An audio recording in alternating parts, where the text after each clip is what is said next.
अस्सलाम वालेकुम my dear friends, मैं हूं आपका होस्ट, आपका दोस्त सरफराज तैमूर एंड वेलकम करता हूं आपको सरफराज तैमूर ऑफिशियल पे। फ्रेंड्स, इस वक्त हो रहे हैं 7:45।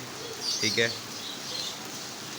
माशाल्लाह से अचानक से बादल बने, अचानक से तो नहीं, सुबह से ही बादल बने हुए थे फजर से ही, और इस वक्त ज़बरदस्त बारिश आ रही है। देखिए माशाल्लाह, अल्लाह ताला इस बारिश को रहमत की बारिश करे। ठीक है, हवा भी है और बारिश भी है। ठीक है, अच्छी खासी बारिश है और हमारे इलाके में खैर इस बारिश की इतनी ज़रूरत नहीं है। अल्लाह ताला इसको जहाँ पर इनकी ज़रूरत है वहाँ पर लेके जाए और इस बारिश को रहमत की बारिश बनाए। वो सामने देखे मेरा छोटा बेटा मोहम्मद हसनैन, वो पानी भर रहा है।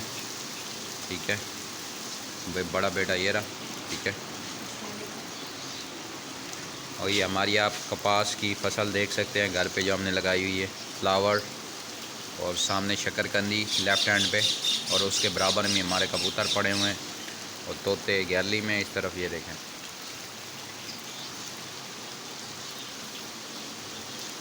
मैंने बोला क्यों ना आज ईद का दूसरा दिन है और आपको मौसम की अपडेट भी शेयर करते चलें कि मौसम कैसा है।